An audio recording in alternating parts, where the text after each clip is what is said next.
Buenas, les invitamos a los oyentes de Caracol que quieran ponerse en contacto con los programas, llamar al 268-6797, 268-6797 o escribir a director@casadelahistoria.com o info@casadelahistoria.org. Hoy vamos a retomar la historia de Siria durante la disolución del Imperio Otomano y el mandato francés.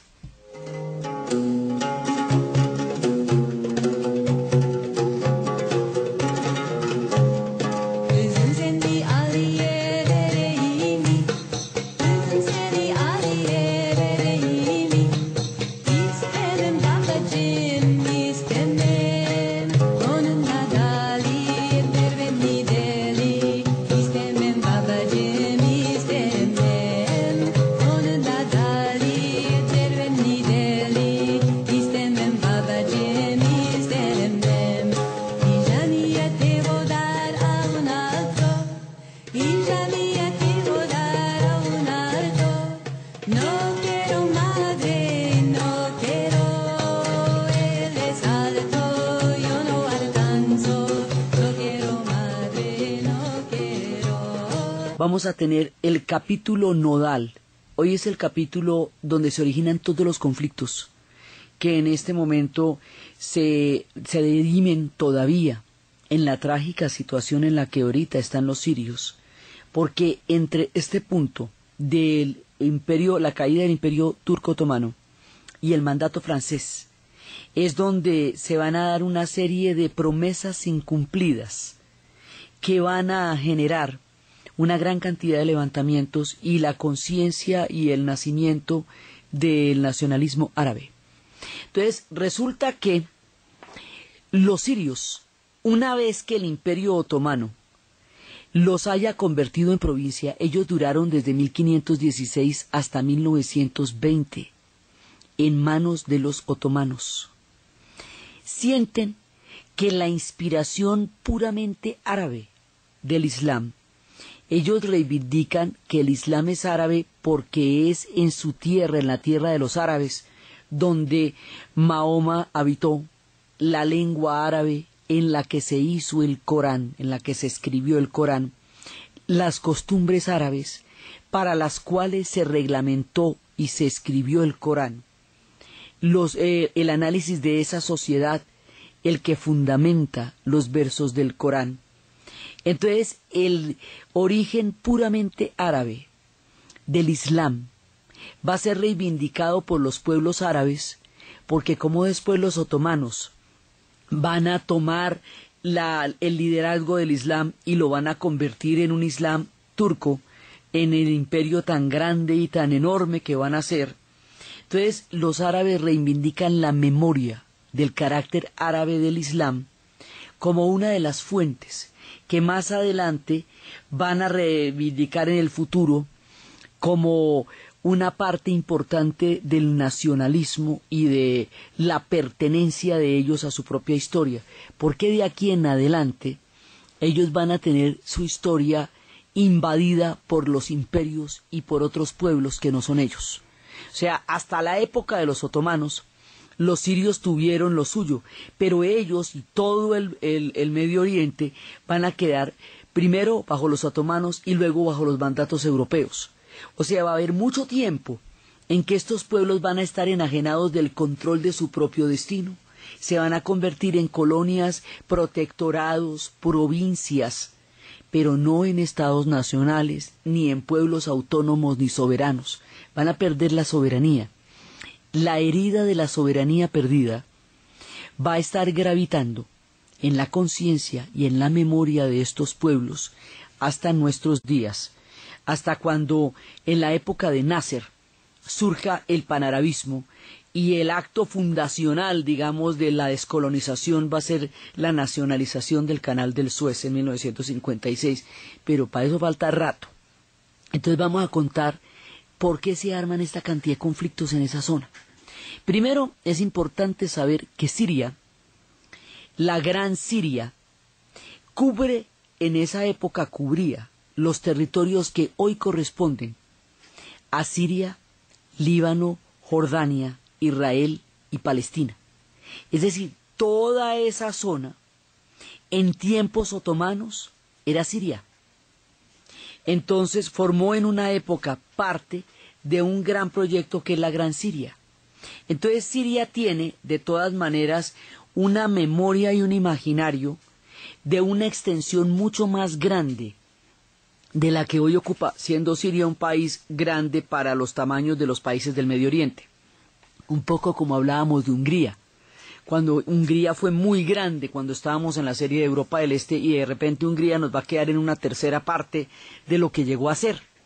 Entonces, esas memorias de tiempos anteriores, en donde los pueblos fueron mucho más grandes, son unas memorias históricas dolorosas, porque se sienten siempre disminuidos frente a su pasado.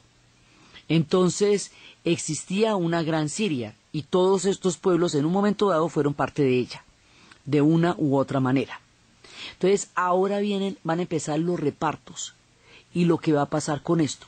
Y es que, durante el Imperio Otomano, al final, cuando el Imperio Otomano lo llamaban el anciano enfermo de Europa, cuando estaba tan desgastado, Inglaterra y Francia van a empezar de manera absolutamente expansionista y decidida todo lo que va a ser la aventura colonial por el mundo entero.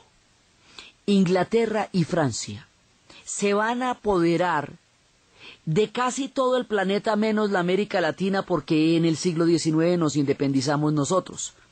Entonces, pero fuera de nosotros le va a tocar ese colonialismo que nos tocó a nosotros, les va a tocar a los sirios, a los jordanos, a los libaneses, a todos los árabes, les va a tocar a la gente de Indochina, les va a tocar a Vietnam, Camboya, Myanmar, Laos, le va a tocar a todo el África. Como habíamos visto, es el reparto del África, el reparto de la Indochina y el reparto del Medio Oriente. Entonces, el reparto del Medio Oriente depende de que tumben al Imperio Turco Otomano, de que le quiten el poder y le corran la butaca. Y esto lo van a hacer poco a poco.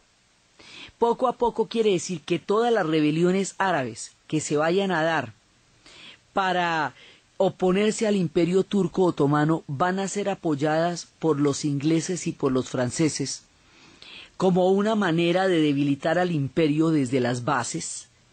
Por supuesto, el imperio va a hacer lo suyo, y es que se va a meter en una guerra mundial, en la Primera Guerra Mundial, y además de eso va a tener una rebelión interna de jóvenes turcos que van a querer acabar con el imperio para crear una nación moderna, y todas estas cosas a la vez llevarán al final del Imperio Otomano, y el final del Imperio Otomano se va a volver una repartición, una rapiña de límites artificiales y promesas rotas que generarán la mayoría de los conflictos que hoy existen en la zona.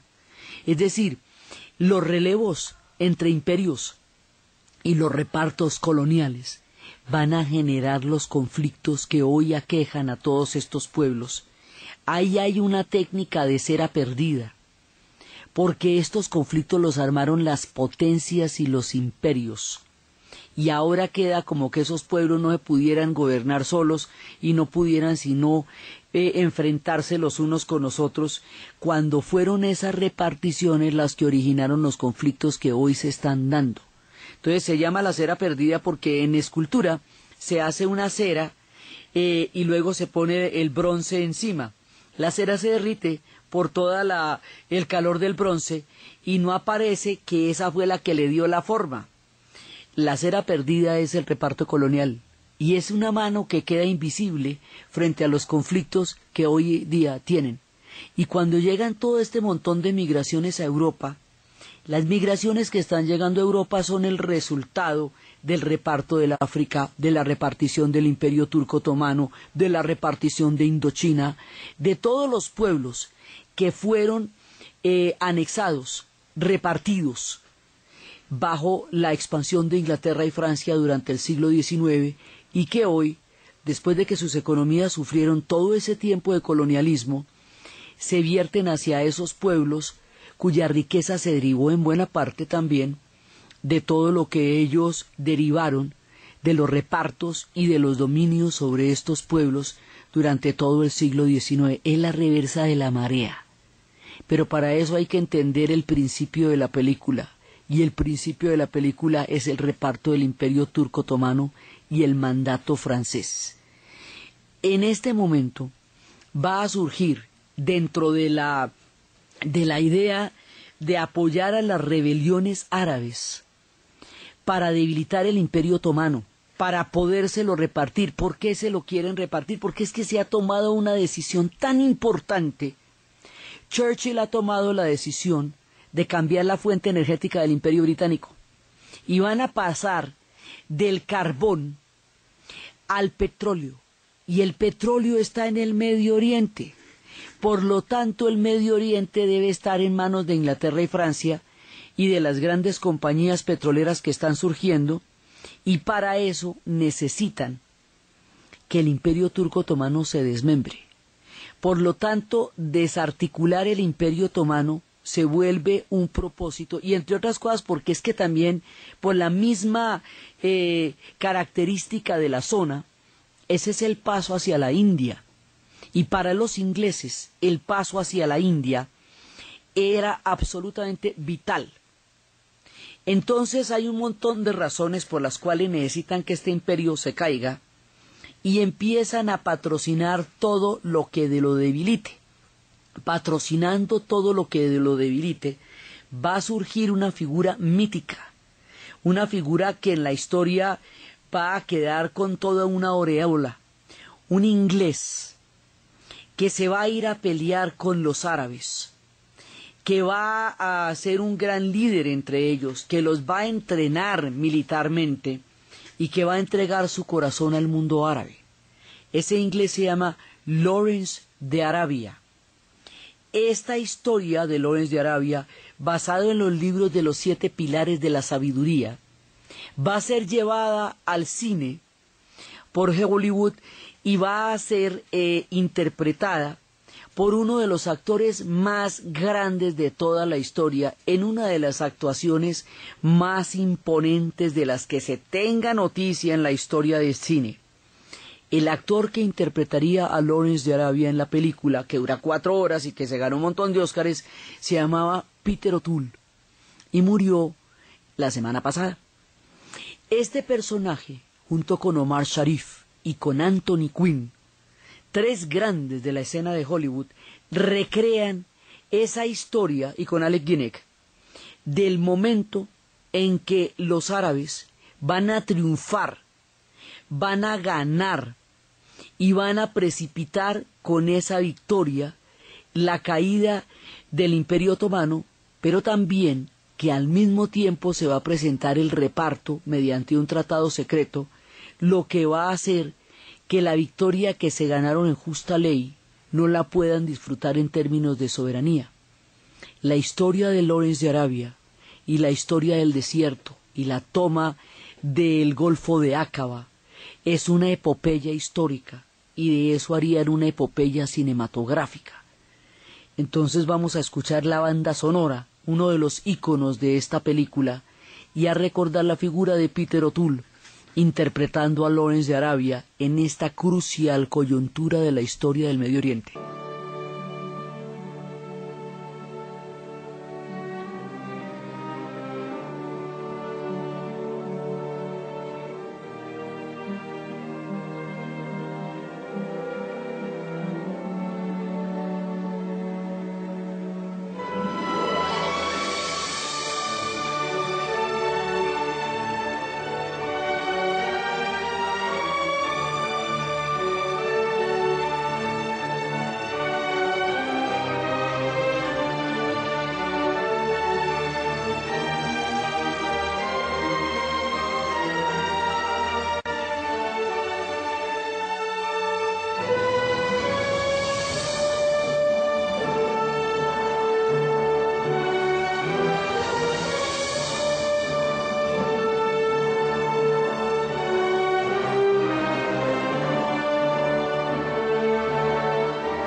Este personaje es tan épico y tan cinematográfico como la puesta en escena de su historia. Este personaje, Lawrence de Arabia, era un inglés cuyo padre no lo reconoció y que lo mandan a asesorar las tropas que están haciendo la rebelión contra los otomanos. Y él va a resultar tan excelente, no solamente militarmente, sino en su comprensión del corazón árabe, que se va a enamorar de ellos. Realmente él va a ser un hombre que le entregue su corazón a la causa de los árabes. Y hay una de las escenas de la película que es absolutamente fantástica, cuando a él le queman las ropas después de que ha atravesado el Golfo de Aqaba. El Golfo de Aqaba, en la orilla del Mar Rojo, es el punto por donde se llega a lo que actualmente es Israel. Ahí, en ese Golfo de Aqaba, estaba un punto nodal del Imperio Turco Otomano, porque los cañones del Imperio Otomano no podían virar, estaban fijos y estaban mirando al mar, porque se esperaba un desembarco solamente por la vía marítima. Detrás de Aqaba hay un desierto, uno de los desiertos más mortales del planeta, que se llama el desierto del Nefut. Cruzar el desierto del Nefut era una cosa inconcebible. Lawrence, que creía que nada estaba escrito, va a convencerlos y a atravesar con ellos el desierto del Nefut, y va a tomarse Aqaba por atrás, no por donde están los cañones, sino por atrás, y ahí le va a infligir una gran derrota a los otomanos, y luego va a tener que ir caminando hasta el Cairo, para contarles que tal hazaña ha sido completada, porque ningún emisario al que hubiera mandado le hubieran creído que semejante cosa hubiera podido ser posible. Entonces hay un momento cuando él llega después de una de esas travesías que le queman la ropa inglesa y le ponen las ropas árabes y lo rebautizan El Orange. Dicen, si usted no tiene un nombre reconocido por su padre, usted tiene el derecho a ponerse el nombre que usted quiera, El Orange. Y él le va a entregar su vida a ellos.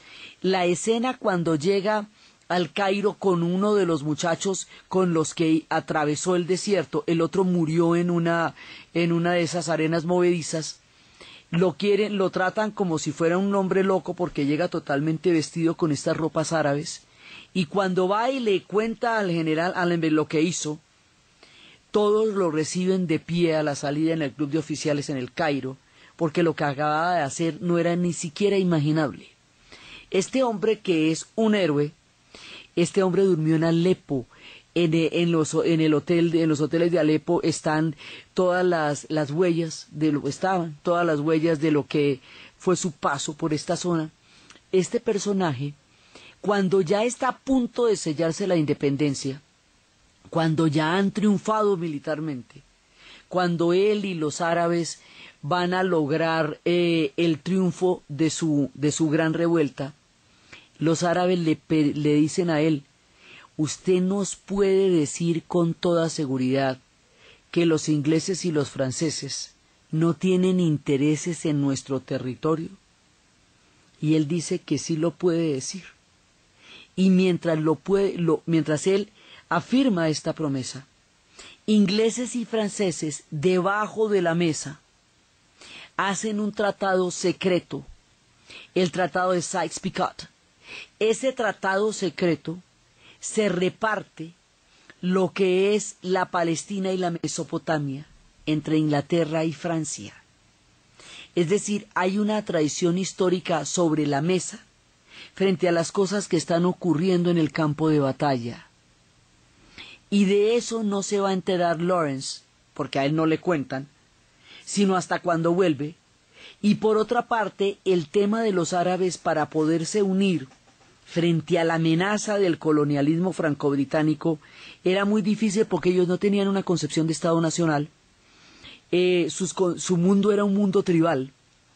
Entonces, agruparse para poder entender los peligros a los que se estaban enfrentando no era posible en ese momento.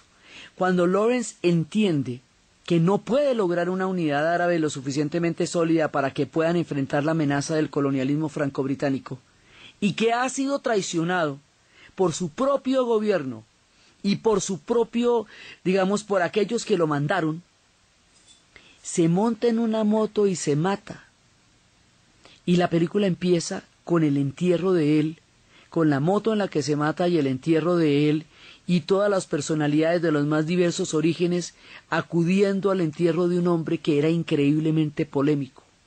Y ahí empieza la historia, que más que la historia de este hombre extraordinario, es la historia de la amargura y la traición de un pueblo, a partir de este tipo de maniobras que vamos a ver después de la pausa comercial.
Los árabes eran aliados de los ingleses y de los franceses durante la Primera Guerra Mundial contra los turcos otomanos y los austrohúngaros. Una de las mayores paradojas es que en la Primera Guerra Mundial los antiguos enemigos de toda la vida, que eran los austrohúngaros y los otomanos, se van a volver aliados junto con Alemania y con, pues obviamente, Austria, y por el otro lado van a ser Inglaterra y Francia y Rusia. De esta parte, Inglaterra, Francia y Rusia, los árabes son aliados de los ingleses y de los franceses porque tienen el enemigo común, que es el Imperio Otomano, que tanto los unos como los otros lo quieren ver derrumbado. Entonces van a ser apoyados por ellos, y eso es lo que hace que la figura de Lawrence de Arabia aparezca en escena. Es recomendabilísima la película porque de todas maneras es una apuesta muy interesante. Entonces resulta que ellos van a hacer una gran rebelión y efectivamente van a llegar a Damasco en 1918 y se la van a tomar y la van a proclamar, pues el emir va a proclamarse allá, y las fuerzas británicas dejan esto en control de las tropas francesas. Y después hay un punto importantísimo y de extrema gravedad. Resulta que esta rebelión, que fue apoyada por los ingleses y por los franceses, esta rebelión que la ganaron, que llegaría hasta allá y que llevaría a Siria y al Líbano a la independencia, no la van a respetar.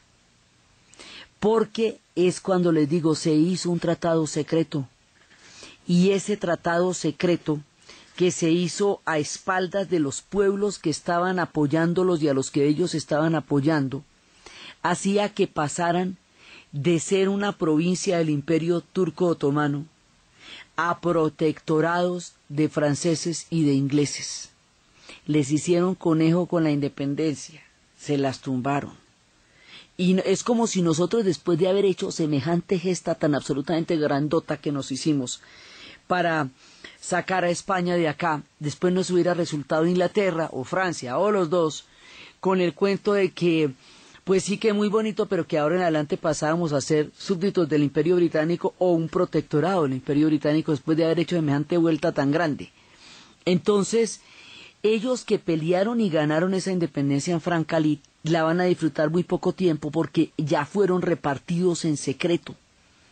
Y ahí hay el origen de todos los conflictos, porque Inglaterra, durante el año de 1917, también le había prometido a la comunidad judía internacional que en la tierra llamada Palestina existiría un Estado judío.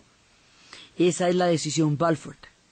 En el tratado secreto, ellos, en un principio, para lograr el apoyo de algunos de los sectores árabes, prometieron que en la tierra llamada Palestina existiría un Estado árabe dentro de las promesas que se hicieron en el protectorado. Le prometieron a los dos pueblos una misma tierra, lo que genera el origen del conflicto árabe-israelí, que no es bíblico ni es milenario, sino es el fruto de un reparto colonial en donde a los dos pueblos se les prometieron una misma tierra, y cada uno de ellos va a reclamar la promesa que obtuvo de los británicos. Igualmente a los kurdos se les va a prometer el Estado, y simultáneamente se van creando fronteras que luego serían Siria, Líbano, Jordania, Irak, Irán, en los territorios, sobre todo Turquía, en los territorios donde sobre todo lo que es Turquía, Irak, Irán y Siria, eran los territorios que se le había prometido a los kurdos el Estado del Kurdistán, porque esos pueblos están ahí desde el año 2500 antes de Cristo. Entonces, simultáneamente se les promete a los kurdos el Kurdistán, pero se van a crear fronteras que luego se van a volver naciones más adelante en el mismo territorio donde se prometió el Kurdistán. Simultáneamente se le promete primero a los judíos que en la tierra llamada Palestina existiría el Estado de Israel, y luego a los árabes que en la tierra llamada Palestina existiría un Estado árabe. Y simultáneamente se ha apoyado una independencia que estos pueblos han ganado, pero que no van a entrar a disfrutar, porque ha habido un tratado secreto que se repartió las tierras que ellos conquistaron con su independencia y con su valor y con su rebelión contra los turcos otomanos.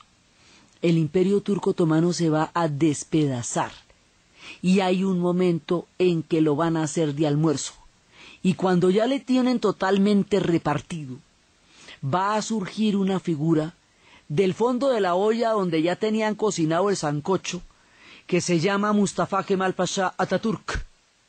Y este personaje, Atatürk, va a negarse a la repartición de Turquía, ya no del imperio, sino de Turquía. Y va a crear una rebelión con una columna de turcos. Va a sacar a los ingleses y a los franceses de Turquía.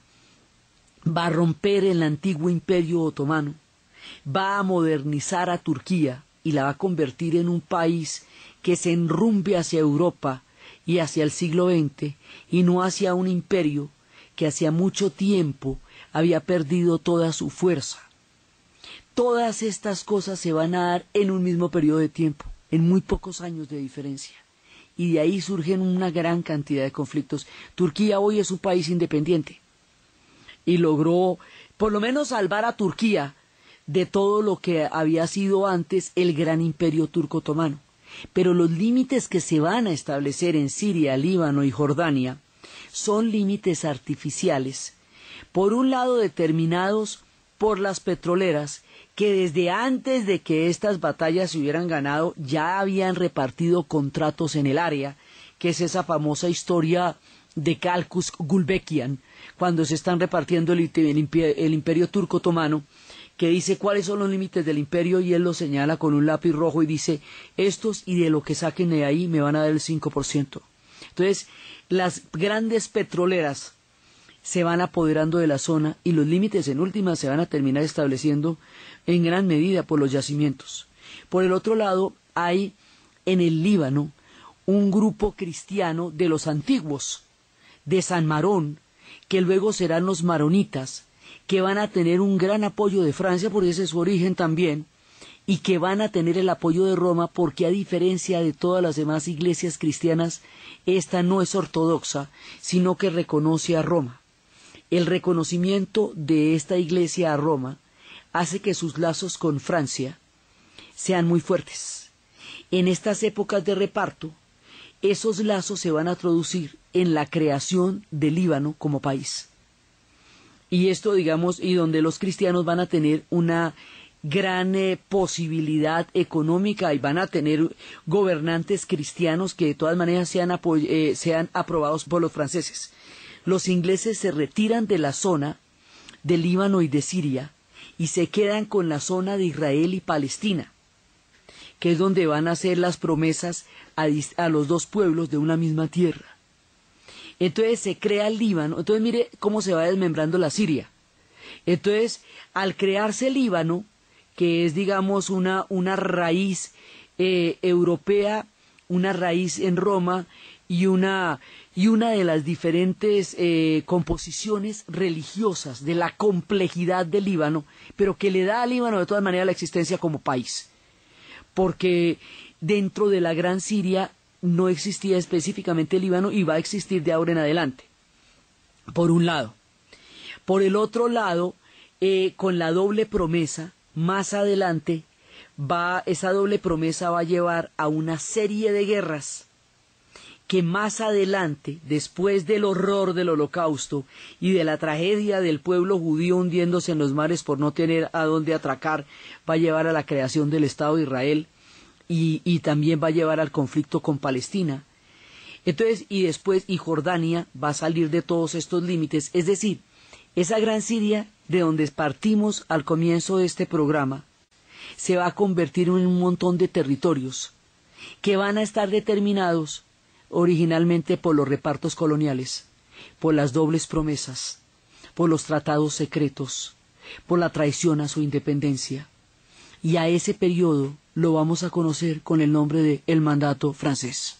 Entonces, el mandato francés es la era de las rebeliones, porque las cosas quedaron no como ellos las lucharon, no como ellos las vivieron, sino como los que estaban haciendo toda la repartición geopolítica que hicieron. Una cosa piensa el burro y otra que lo está enjalbando. Sí, usted está creyendo una cosa y resulta que los otros están creyendo otra. Muchos de los grandes conflictos, como el caso de los Balcanes, como el caso de los eslavos, como el caso de los africanos, como el caso del Medio Oriente, se vuelven conflictos muy graves cuando hay reparticiones arbitrarias de parte de los imperios que no son los pueblos en ellos contenidos, sino los imperios que entran a ejercer dominaciones sobre la zona, basado en intereses coloniales o económicos. Esta es la tragedia del Medio Oriente y es la tragedia de Siria.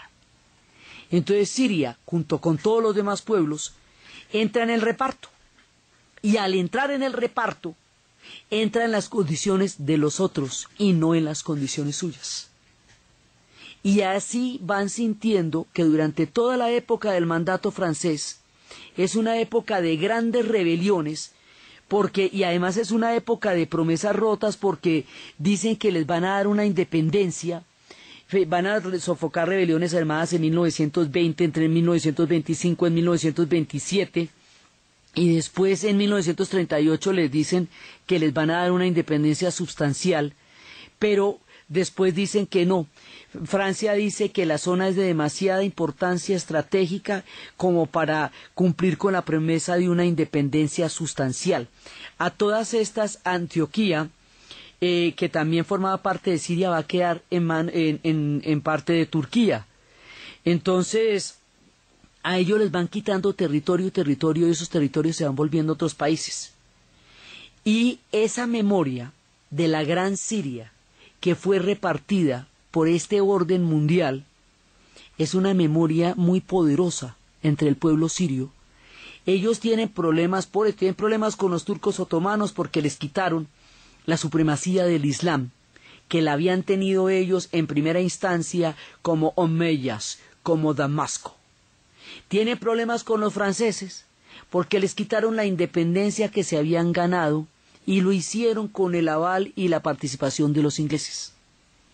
Tendrán problemas más adelante con el Estado de Israel porque consideran que esa no es una decisión que ellos tomaron, sino que se tomó sobre los territorios de ellos. Hay líos con Líbano, eso después lo veremos, porque Líbano formaba parte de ellos, pero Líbano también es una cultura diferente. Líbano también es una cultura específica propia, que también tuvo lo suyo. El Líbano está compuesto por los drusos, por los maronitas, por los armenios, por los cristianos ortodoxos, una cantidad de gente están en el Líbano, que también son los fenicios, un pueblo ancestral con una historia diferenciada, pero que está metida dentro del gran escenario de Siria y que lucha también por tener una autonomía al interior de toda esta época de reparto. Líbano también tiene su causa.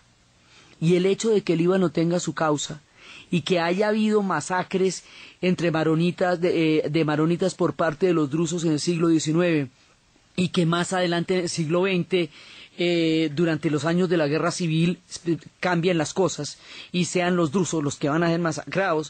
O sea, esto se va a complicar increíblemente.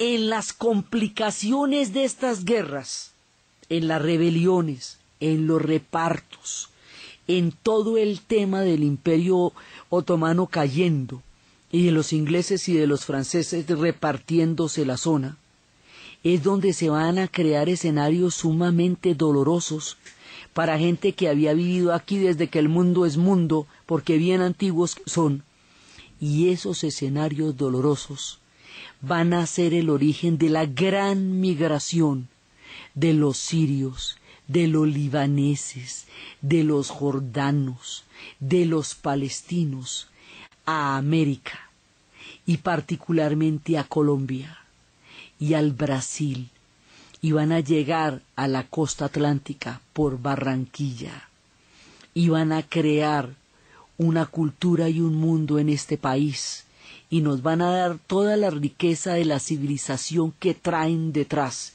su comida, sus telas, su refinamiento, su historia, y se van a volver parte de nosotros.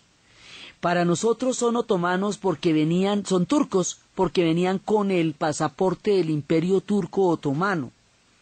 O sea, todavía no existía que fueran libaneses o sirios o jordanos. Pero sí son libaneses y son de la Gran Siria y son de identidades que formaban parte de un gran territorio, pero que tenían muchas identidades diferenciadas entre ellos. Entonces, no solamente los árabes vienen a nosotros por los 7 siglos de permanencia de Al-Ándalus en España, no solamente por el sur de España y por los más de 4000 vocablos de español que hay en nuestro idioma, sino por la gran migración que durante toda esta época de repartos, de traiciones y de promesas rotas genera un éxodo enorme de pueblos que en el caso de los libaneses de suyo eran viajeros y que van a llegar a nosotros y van a estar entre nosotros. Hay mezquitas en Maicao, por esa razón hay toda una comunidad que ya es una parte del mundo colombiano, que ya es una parte de nuestra sociedad y que nos ha aportado una increíble cantidad de trabajo, esfuerzo y refinamiento para construir un nuevo mundo en estas tierras, huyendo de los conflictos del reparto, del Imperio Otomano y de las promesas rotas de tantos pueblos que habían cifrado su esperanza en estas rebeliones que sucedieron durante finales del siglo XIX y comienzos del siglo XX.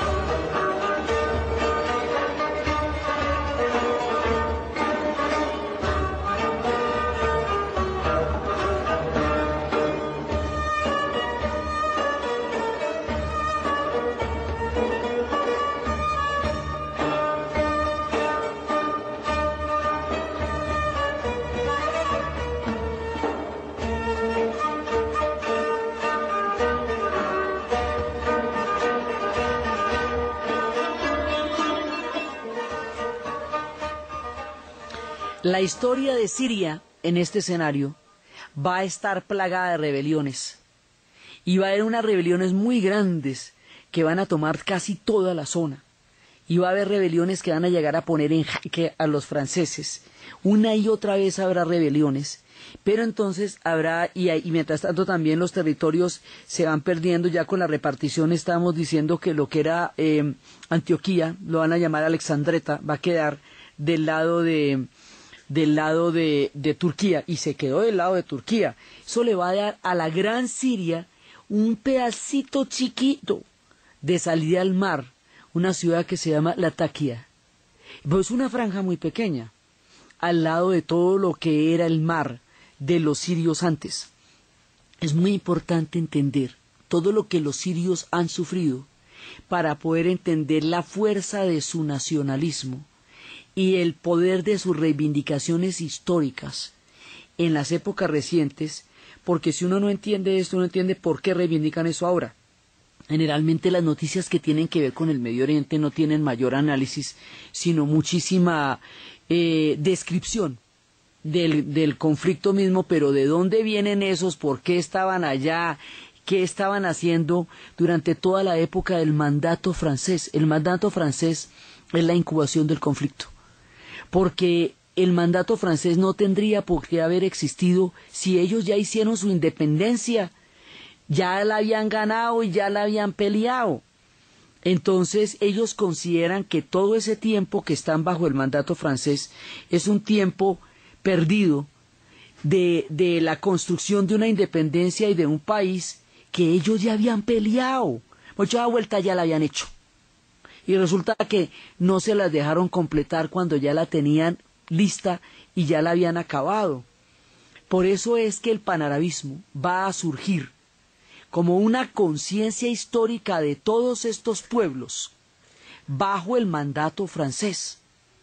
Entonces, sin embargo, en la Segunda Guerra Mundial también van a estar del lado de los franceses y van a quedar en manos del régimen de Vichy.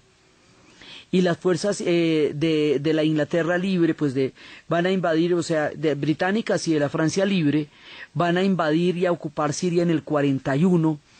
Y el gobierno de Francia va a reconocer formalmente la independencia de Siria y las elecciones van a ser celebradas hasta 1943, que permitan la formación ya de un gobierno y de unos dirigentes que eran los dirigentes del levantamiento de 1925 y 1927 contra los franceses. Entonces, una cosa que va a ser común también al Medio Oriente y que lo habíamos visto durante África, durante la serie de África, es que después de la Segunda Guerra Mundial se van a dar los fenómenos de la descolonización, porque Inglaterra y Francia, si bien son vencedores de la Segunda Guerra Mundial, van a quedar muy debilitados, y el hecho de que hayan aplazado durante tanto tiempo el derecho de todos estos pueblos a sus independencias, que hayan hecho promesas, por ejemplo, a Argelia le habían prometido una autonomía que no respetaron. Vamos, a lo largo de las guerras mundiales fueron haciendo promesas, porque necesitaban las alianzas de estos pueblos con ellos durante las guerras. Incluso a la misma Turquía, que en la Primera Guerra Mundial fue contraria a ellos porque lo que se estaba repartiendo era el imperio, en la Segunda Guerra Mundial fue su aliada, y a cambio de la alianza y la no beligerancia de Turquía, con los alemanes, por ejemplo, que han sido sus muy antiguos aliados, le prometieron la mitad de Chipre. Y a la hora que Chipre se vaya a independizar, la mitad ya estaba comprometida a los turcos por los ingleses. Y así por el estilo. O sea, ahí se van haciendo un montón de promesas. Y este montón de promesas se van a convertir después en guerras. Porque todo el mundo va a hacer que esa promesa se cumpla. Si me prometieron independencia, entonces yo quiero estar independiente. Si me prometieron un pedazo de tierra, que me lo den. Entonces todo el mundo va a llegar con los cheques en blancos, con las promesas hechas, y Inglaterra y Francia no van a cumplir las promesas. Y por eso el conflicto del Medio Oriente es tan supremamente complejo, porque en este periodo se forman el origen de todos los conflictos. Esto es lo que llaman el nudo de la historia de verdad, la repartición del Imperio Otomano y el mandato francés. Entonces, la manera como va a surgir la conciencia de una soberanía de aquí en adelante, de un modelo árabe, es lo que va a determinar toda su historia hasta nuestros días. Entonces, desde los espacios, de las esperanzas de los pueblos árabes, de la formación de sus estados, de la figura de Lorenz de Arabia, de las grandes rebeliones, del sueño de la Gran Siria, de los tratados secretos y de todos los conflictos que este tipo de maniobras generarán en la historia, en la narración de Ana Uribe, en la producción Jessy Rodríguez, y para ustedes, feliz fin de semana.